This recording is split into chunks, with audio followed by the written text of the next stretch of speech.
अल्हम्दुलिल्लाहिल करीमिल मअबूद व अशहदु अल्ला इलाहा इल्लल्लाहुल वाहिदुल अहद अल फर्दुस समद अल्लज़ी लम यलिद व लम यूलद व लम यकुल लहू कुफुवन अहद सल्लल्लाहु अला मुहम्मद व अला आलिहि स्वलातम बिला अदद बाक़ियतन इलल अबद।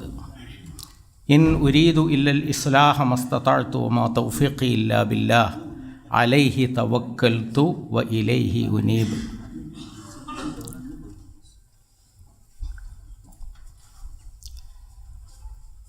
मुहतरम नायब अमीर जमात, मुहतरम डॉक्टर रज़ीउल इस्लाम नदवी साहब, डॉक्टर ताहिर मदनी साहब, मुहतरम एच अब्दुल रकीब साहब और मुहतरम और मुअज़्ज़ज़ उलमाए किराम, अस्सलामु अलैकुम वरहमतुल्लाहि वबरकातुहू। मैं और एक बार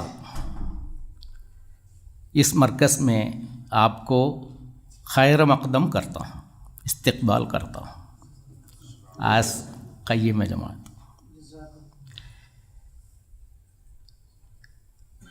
तो पूरे तौर पर आपकी ज़बान में तबादुल ख़याल करने में मैं कमज़ोर हूँ। मैं केरला से मेरा ताल्लुक़ है, इसलिए उर्दू उतना मेरा कब्ज़ा में नहीं है।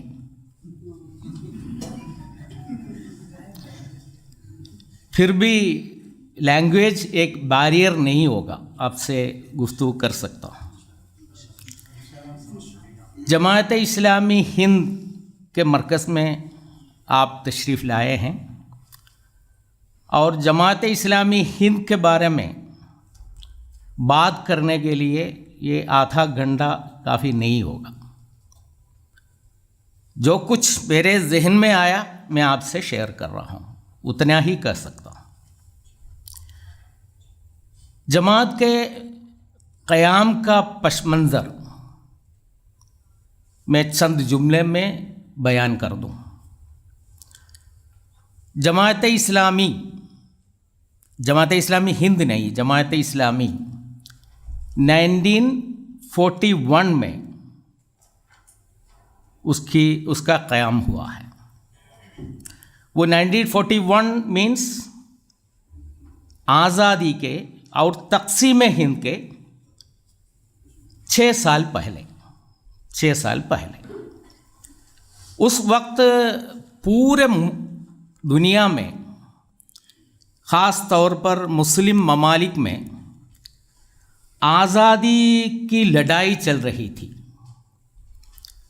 कुछ मुल्क अंग्रेज़ों से और इटालियन फ़ौज से और पोर्चुगीज़ से आज़ाद हुए थे और कुछ चंद मुल्क आज़ादी के लड़ाई में लग गए थे।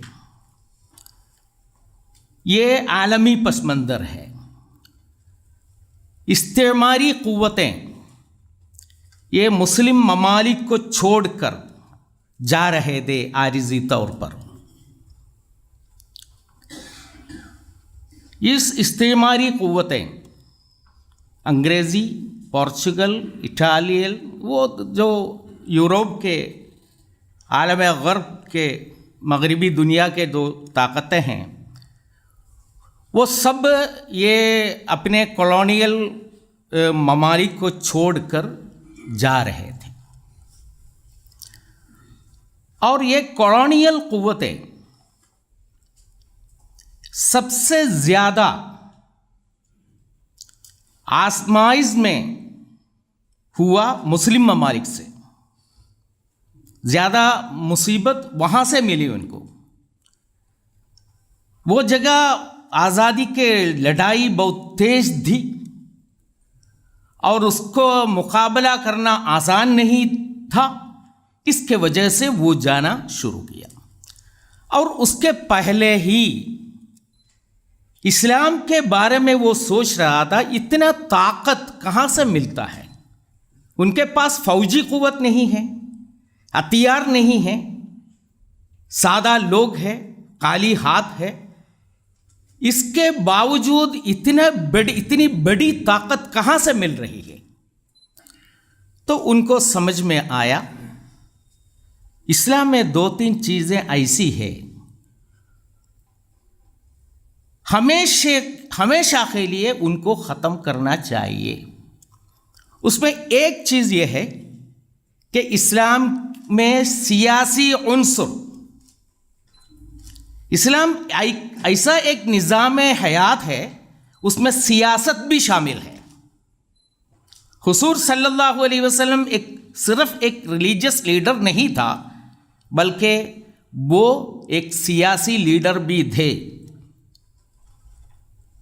इसलिए इस्लाम में सियासी उन्सुर है, कुरान में, हदीस में वो उन्सुर शामिल है।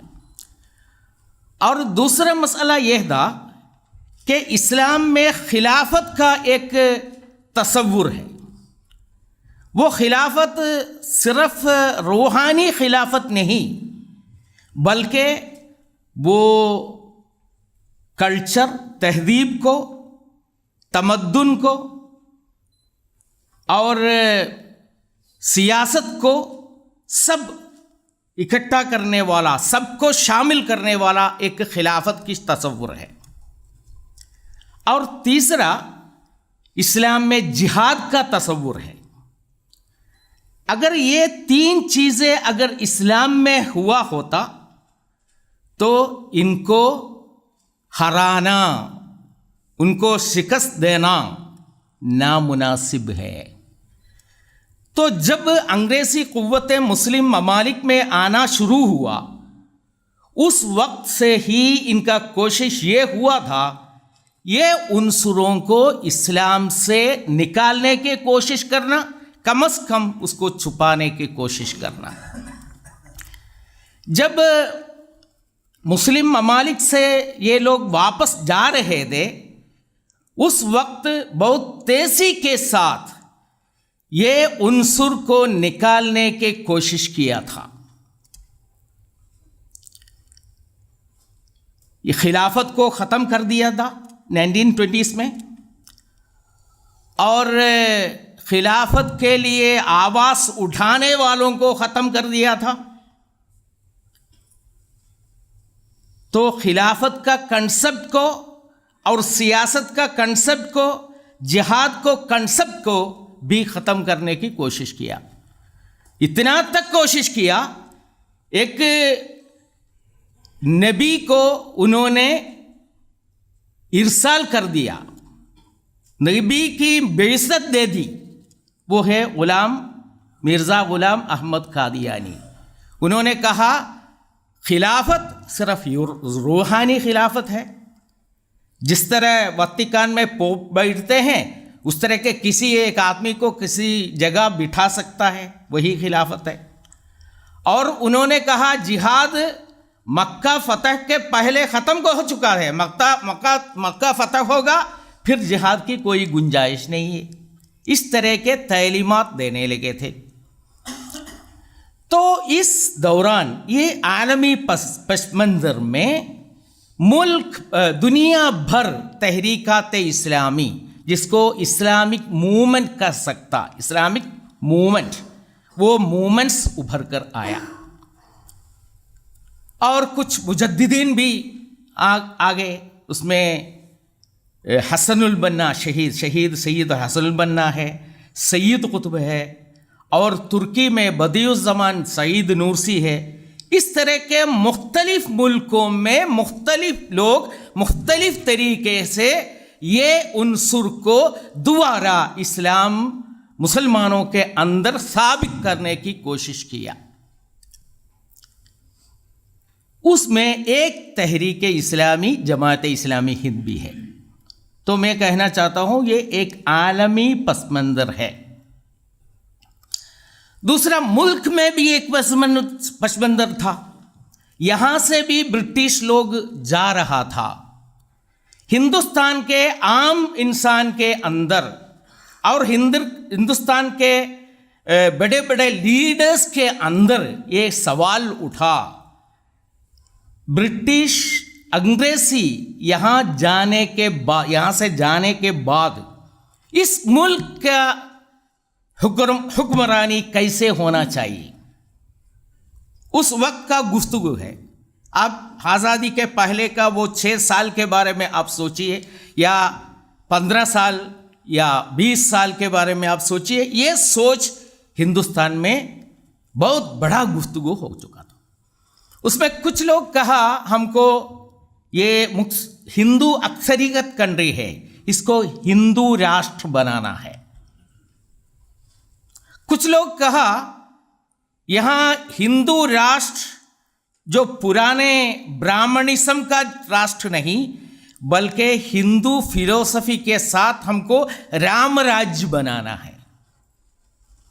कुछ लोग कहा हमको देखिए रशिया में बहुत खूबसूरत इंकलाब आ गया है, उस तरह का एक इंकलाब यहाँ भी आना चाहिए।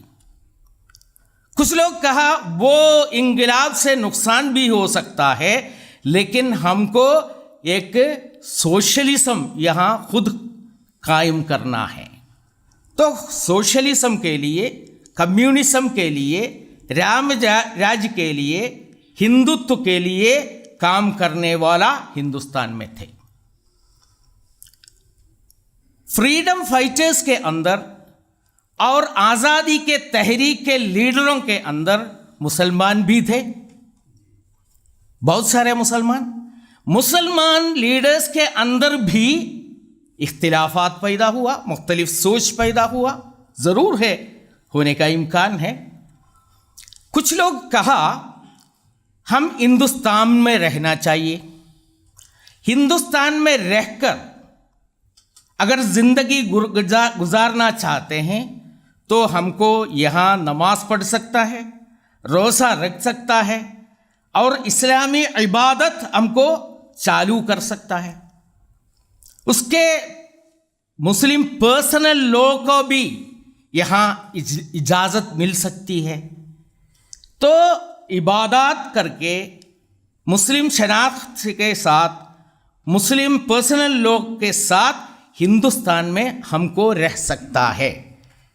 बाकी जो चीज़ें हैं, सियासत है, तमद्दुन है और सकाफ़त है, तहज़ीब है, इस चीज़ में हमको हिंदुस्तान में मेन स्ट्रीम में आ सकता है। एक सोच ये था। दूसरा सोच ये था, हिंदुस्तान एक राष्ट्र है, राष्ट्र होने के साथ ये एक कौम है, एक हिंदू कौम है। इस मुल्क के अंदर दो कौम नहीं हो सकता, हिंदू कौम और मुस्लिम कौम, ये दोनों कौम एक राष्ट्र के अंदर नहीं हो सकता। इसलिए मुसलमानों के लिए एक अलग मुल्क चाहिए, पाकिस्तान या कब्रिस्तान, ये एक दावा था। और मुख्तलिफ कम्युनिज्म में गए कुछ लोग सोशलिज्म इख्तियार किया, कुछ लोग गांधीज्म किया। इस तरह मुसलमानों के अंदर भी ये इख्तिलाफात थे। लेकिन हम ये सोचना चाहिए, हिंदुस्तान में उस वक्त मुसलमानों की जिम्मेदारी असल में क्या थी?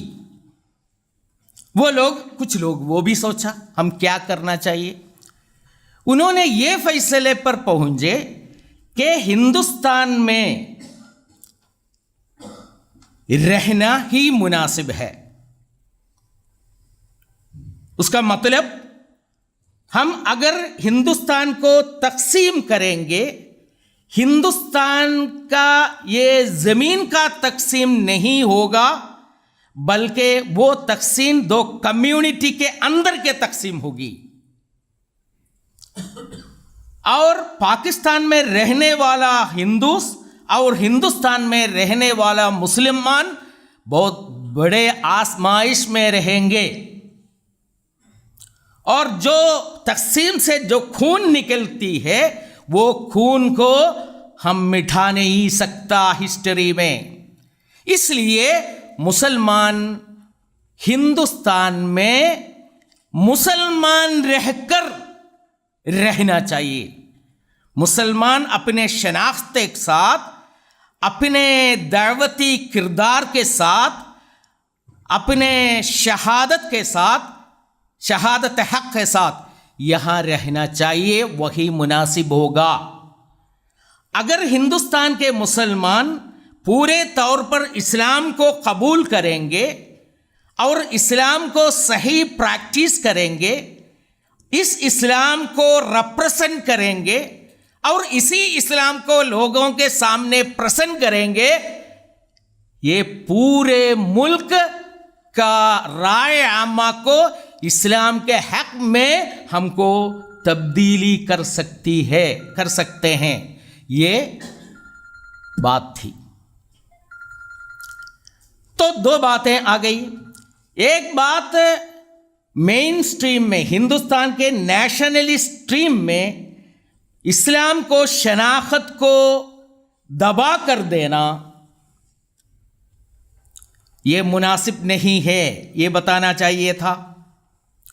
और मुस्लिम सिर्फ एक कौम नहीं है, एक कम्युनिटी नहीं है, एक ब्रादरी नहीं है, बल्कि ये एक दाई तहरीक है, ये मिल्लत इस्लामिया है। ये मिल्लत इस्लामिया को एक मैसेज, एक रिसालत, एक जिम्मेदारी पूरा करना है। इसलिए हिंदुस्तान में रहकर ये काम करना चाहिए, ये मुसलमानों को बताना चाहिए था। तो नेशनलिस्ट मुसलमानों को भी एड्रेस करना चाहिए था और मुस्लिम कम्यूनल फोर्सों को भी एड्रेस करके इस्लाम के तहरीकी मिजाज को आगे बढ़ाना चाहिए था। उसके साथ कम्युनिज्म को रोकना और मॉडर्न जो फिक्रें, नजरियात आ रही थी मगरिब से, सबको रोककर उसके ऊपर इस्लाम को रखना चाहिए था। उस वक्त सैयद अब्दुल्लाह अला मौदूदी ये बात उनके तर्जुमानुल कुरान में लिखी। मुसलमान और हिंदुस्तान क्या है, सियासी कशमकश, एक किताब लिखी। इसमें ये तीनों पहलुओं को ज़ाहिर कर दिया और वो उसका लिखा। और उसके बाद में वो एक लेटर लिखा लोगों को, उलमा को, दानिश्वरों को, इस काम के लिए हम एक तहरीक बनाना चाहते हैं। अब आप इंटरेस्टेड है तो आप आइए। पहले तर्जुमानुल कुरान पर्चा था, उसमें शाये कर दिया और फिर जो लोग का जवाब आया उनको फिर खत देकर इन लोगों को इकट्ठा कर दिया। तो उसका एक आलमी पस मंज़र है और उसके साथ एक पस मंज़र यहाँ के हिंदुस्तान के पस मंज़र भी था। और हम चाहे न चाहे हिंदुस्तान की तकसीम हो गई और जो पाकिस्तान में थे वो पाकिस्तान में रह गए और जो हिंदुस्तान में थे वो हिंदुस्तान में रह गए। कुछ लोग यहाँ से हिजरा भी कर दिया पाकिस्तान में, वहाँ जल्दी एक इस्लामी हुकूमत कायम होने वाला है, दारुल इस्लाम है बोलकर वहाँ चले गए, बाकी लोग यहाँ रह गया।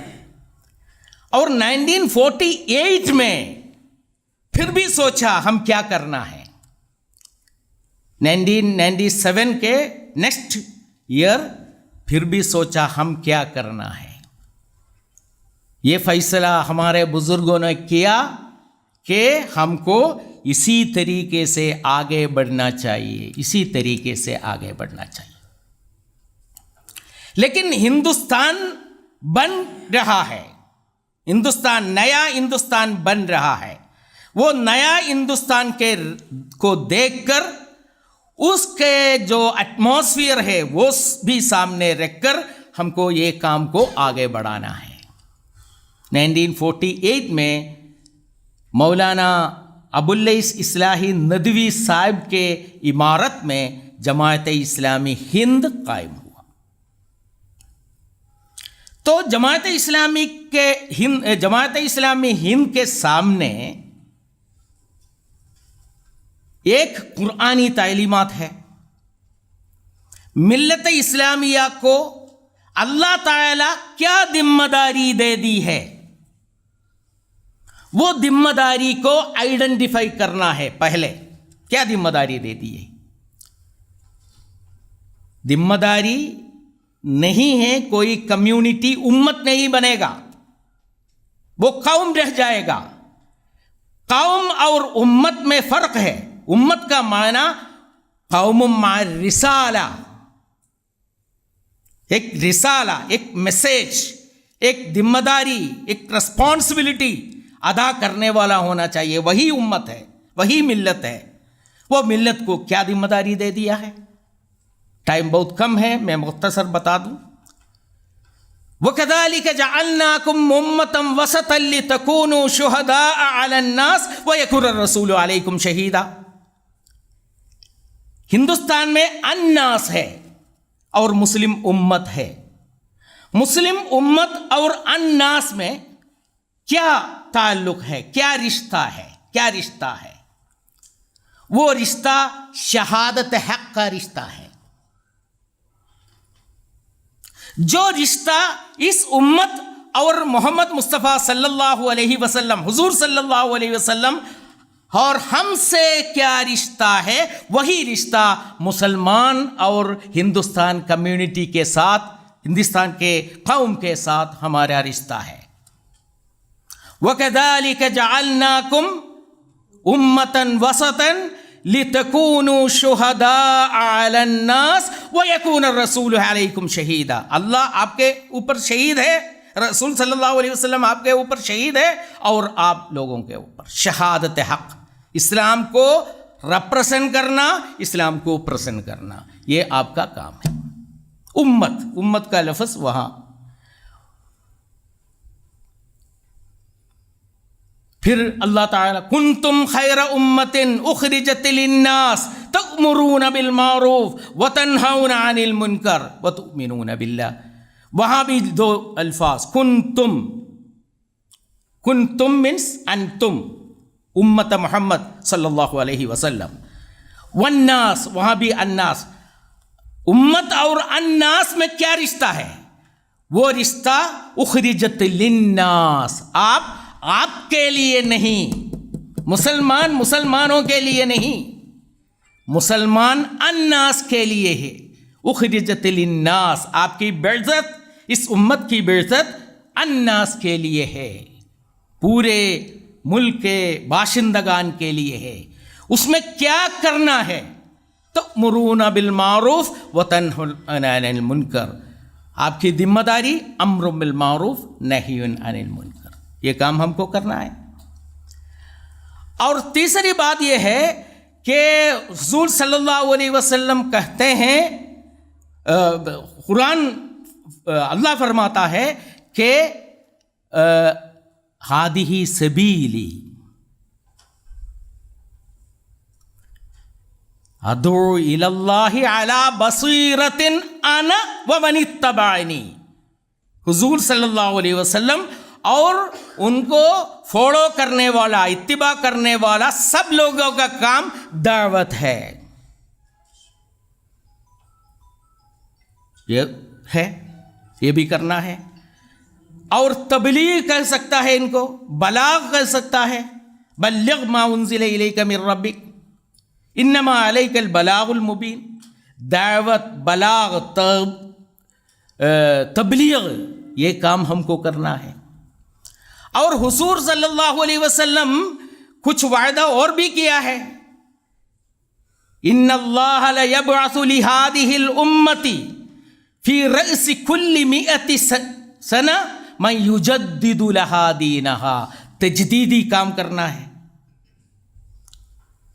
फतूबा लिल गुरबा क़ीला मनिल गुरबा या रसूल अल्लाह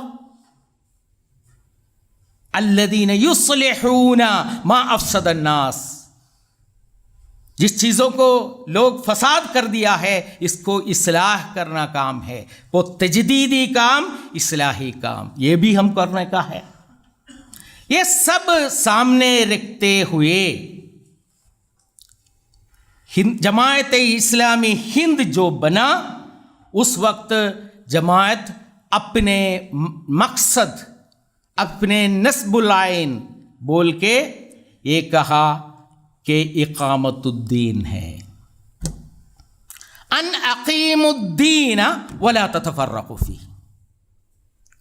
ये एक लफ्ज़ है इकामतुद्दीन, वो कुरान में आया है, और वो कुरान में ऐसा आया है उलुल अज़्म का सारे अंबिया या मुरसलीन का को लेकर हवाले लेकर कहा है शरअ लकुम मिनद्दीनी, दीन में आपको शरीयत बनाया है, क्या है, अन अकीमुद्दीन। ये इकामतुद्दीन का जो कंसेप्ट है, वो कंसेप्ट में सब चीज शामिल है, इस मकसद के साथ ये बनाया है। जमात के दस्तूर आपके सामने होंगे, अगर नहीं है तो आपको ले सकता है। उसमें इकामतुद्दीन को तशरीह कर दिया है, फर्द का इर्तिका, मुआशरा की तामीर, रियासत की तश्कील।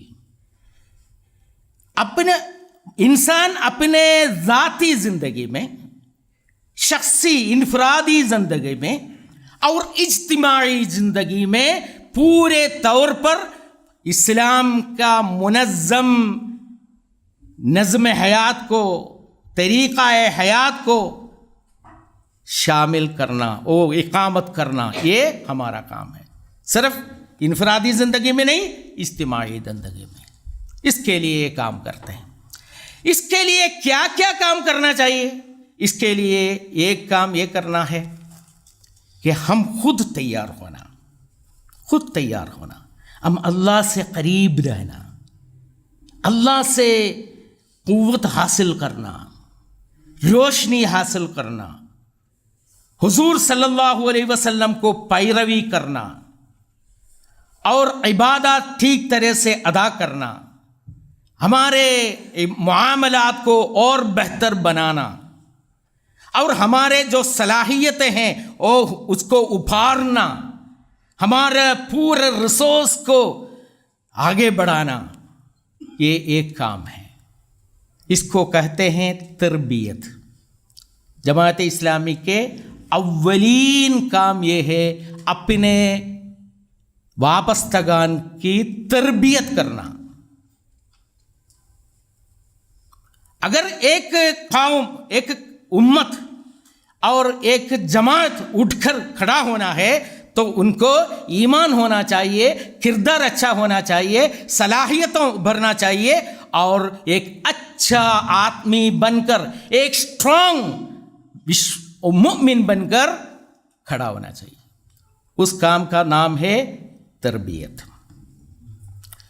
दूसरा काम है मुसलमानों के अंदर ये जज्बा पैदा करना, मुसलमानों को एक दाई उम्मत बनाना, पूरे मुल्क के अंदर इस्लाम को प्रसन्न करना और रिप्रेजेंट करने के लिए उनको काबिल बनाना और उनके अंदर जो फ़िक़ही इख्तिलाफ़ात में झगड़ा है वो ख़त्म करना, इत्तिहाद के तरफ लेकर जाना और उनके अंदर इस्लाम एक जज्बा बनकर आना।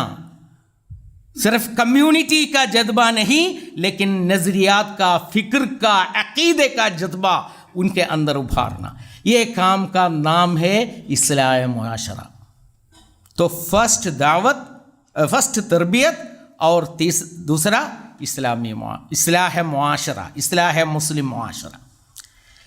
लेकिन हमारा टारगेट हासिल करने के लिए ये काफ़ी नहीं होगा। हुजूर सल्लल्लाहु अलैहि वसल्लम जो जिम्मेदारी हमको दिया है वो पूरा करने के लिए सिर्फ ये नहीं होगा, बल्कि इस्लाम को लोगों के सामने पेश करना, हिंदुस्तान के शहरी के हर शहरी के सामने इस्लाम को पेश करना, इस्लाम को अक़ीदा, इस्लाम के मामलात, इस्लाम के सियासत, इस्लाम के तहजीब, इस्लाम के कल्चर, इस्लाम के तमद्दुन, इस्लाम के सकाफत, सब उनके सामने पेश करना, ये तीसरा काम है। इसको हम कहते हैं दावत। ये 3 उसूली काम है। लेकिन सप्लीमेंट्री कुछ काम है। वो काम क्या है? वो काम खिदमत खल्क का काम है। हमको अल्लाह ताला खिदमत खल्क का जो जज्बा है वो हमारे अंदर पैदा किया है पहले से, और हम मुसलमान होने के बाद अल खल्क़ु इयालुल्लाह ये कंसेप्ट हमारे सामने है, और रहमतुल लिल आलमीन को हम पैरवी कर रहे हैं, और रहमान और रहीम में हम अकीदा रखते हैं, तो रहमत हमारे अंदर है, वो काम करना चाहिए। उसके साथ एक दाई उम्मत अपने किरदार से लोगों को अट्रैक्ट करना चाहिए, ये भी है। इसके वजह से 4th काम ये है खिदमत खल्क का काम। और भी कुछ काम है, उसमें एक है तालीम का काम। हमारे नए जनरेशन को इस्लाम की तालीमात देना चाहिए, और जाहिलियत को उससे बचाकर रखना चाहिए, और जिस इस्लाम हम हमारे सलफ़ों से लिया है वो हमारे खलफ़ों से को देना चाहिए। उसके लिए तालीम का निज़ाम चाहिए। वो नेक्स्ट एजेंडा है, तालीम में काम करना। और हिंदुस्तान में जो हालात पैदा हुआ है वो हालात को इस्लाम के हक़ में तब्दील करना चाहिए। उसके लिए मिल्ली उमूर में और मुल्की मसाइल में और बैनुल अक़वामी मसाइल में इस्लाम के नज़रियात के अंदर रहते हुए, इस्लाम को सोच को फैलाते हुए लोगों के राय आमा को इस्लाम के हक़ में तब्दील करने की कोशिश करना चाहिए। हिंदुस्तान के क़ियाम, हिंदुस्तानी समाज और क़ियाम अदल व क़िस्त का हेडिंग में आप जमात के पॉलिसी प्रोग्राम में ये बात आप देख सकता है। पॉलिसी प्रोग्राम का कॉपी भी इन लोगों को दिया जाएगा इंशाअल्लाह। यही प्रोग्राम है, मैं तफसील में जाने की ज़रूरत नहीं। और हिंदुस्तानी मुसलमानों को या हिंदुस्तान के आबादी को जमात इस्लामी क्या, और 2 मिनट में मैं ख़त्म करता हूँ, जमात इस्लामी क्या दिया है, जमात का कंट्रीब्यूशन क्या है। मैं समझता हूँ सबसे बड़ा कंट्रीब्यूशन इस मुल्क भर में जमात इस्लामी का नेटवर्क है। अमीर जमात अपने शूरा के इजलास में कोई फैसला करते हैं, मशूरा करके कोई फैसला करते हैं, वो मुख्तलिफ जगह वो जाते हैं, वहाँ इम्प्लीमेंट हो जाता है। ये नेटवर्क एक बड़ा कंट्रीब्यूशन है। वो नेटवर्क में काम करने वाला कैडर जमात इस्लामी के पास है। हर जगह आप जाइए, आपको जमात इस्लामी का लोगों को मिला, बड़े पैमाने पर नहीं, एक अवामी तहरीक नहीं, लेकिन आपको ये नेटवर्क को, आपका कैडर को मिलेगा।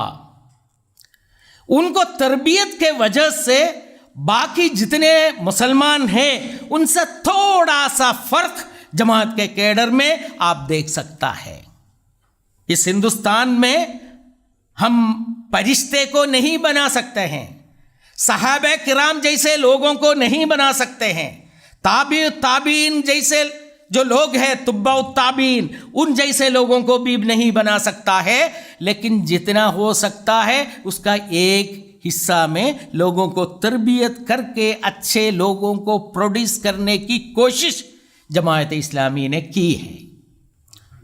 और दूसरी बात यह है कि जमात इस्लामी का लिटरेचर, उसके किताब कुरान के तर्जुमा आपको पूरे हिंदुस्तान में मिलेगा।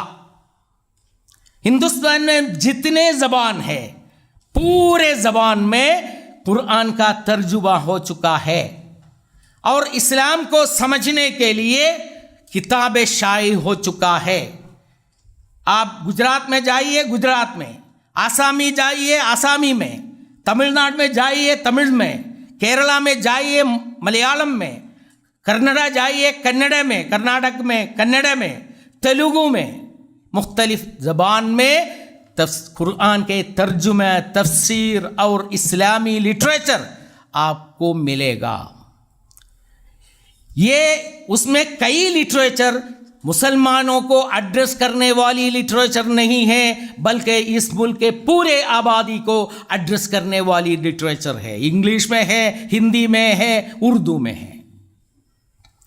ये लिटरेचर का एक बड़ा नेटवर्क और बड़ा ये है। और उसके साथ जमात इस्लामी का मजल्लात है या उसका पीरियोडिकल्स है। जमात के साथ डेली है, जमात के पास वीकली है, मंथली है, त्रैमंथली है, बाईमंथली है। इस तरह का मुख्तलिफ ज़बानों में एक नेटवर्क उसका भी है। और तालीम के बारे में अच्छा खासा सोच पैदा कर दिया। सिर्फ दीनी उलूम और दुनियावी उलूम को अलग करके अलग अलग सिखाने का जो तरीका है, उसके बजाय इक़रा बिस्मि रब्बिकल्लज़ी खलक़, ये पूरे मालूमात को, पूरे नॉलेज को, पूरे थॉट प्रोसेस को, पूरे नॉलेज प्रोडक्शन को बिस्मि रब्बिक का एक असल देने की कोशिश किया है। असली उलूमों को, दुनियावी उलूमों को एक साथ लेकर जाने का तरीका हिंदुस्तान में पैदा कर दिया। अल्हम्दुलिल्लाह आज मुख्तलिफ तंजीमें, मुख्तलिफ मदरसे इसी तरीका इख्तियार कर रहे हैं अल्हम्दुलिल्लाह। और मुल्क भर में रफ़ाही इदारे, तालीमी इदारे, हेल्थ इदारे कायम करके खिदमत खल्क़ का बड़े महाज को खोल दिया है।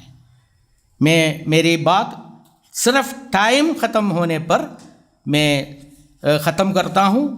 अल्लाह ताला इस तहरीक को आगे बढ़ाने में अल्लाह ताला मदद करे। और ये जमात है, तीन चीज़ आप समझिए। अन्नास, उसमें मिल्लत इस्लामिया है, असल मिल्लत इस्लामिया है, असल उम्मत मोहम्मद सल्लल्लाहु अलैहि वसल्लम है, वही असल है। जमात एक असल नहीं है, जमात एक असल नहीं है। इसलिए जमात इस्लामी के लोगों के अंदर हम ये कोशिश करता है, एक जो तंजीमी क्या है ज़ीक है ना, अब हमारे अंदर रिजिड मेंटाली को ख़त्म करने की कोशिश करते हैं, क्योंकि हम समझते हैं मिल्लत इस्लामी असल है। जमात वो मिल्लत के अंदर एक वॉलंटियर टीम ही है। जमात एक अलग प्लेटफॉर्म नहीं है। जमात मिल्लत का काम करने वाला एक वॉलंटियर टीम है। अगर इसमें वॉलंटियर कोई होना चाहते हैं, वो किसी मसलक को फॉलो करने वाला हो, सलफी होगा, हनफी होगा, शाफी होगा।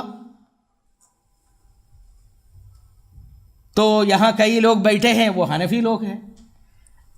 मेरा कुछ रुझान सलफी और शाफी के है। यहाँ के मस्जिद में समझ में नहीं आता कौन हनफी है कौन शाफी है। कभी कभी नमाज के बाद दुआ करते हैं, कभी नहीं दुआ करता है, कभी लंबा दुआ होता है, कभी किसी को कोई परेशानी नहीं है। ये इसलिए है, ये तंजीमा जो रिजिडिटी है वो ख़त्म करना है। और मिल्लत इस्लामिया असल है। मिल्लत इस्लामिया के जिम्मेदारियां अदा करने की एक वॉलंटियर टीम है। वो वॉलंटियर टीम में आप भी आ सकता है, कोई मुस्लिम आ सकता है, मौलाना आ सकता है, दानिश्वर हो सकता है, किताब लिखने वाला हो सकता है, और नौजवान खिदमत खल्क का काम करने वाला हो सकता है, एजुकेशनिस्ट हो सकता है, सबको इकट्ठा करके वो जिम्मेदारी अदा करने का एक प्लेटफॉर्म है। मैं दुआ करता हूँ अल्लाह हमें मदद करे। व आखिर दअवाना अनिल हम्दुलिल्लाहि रब्बिल आलमीन।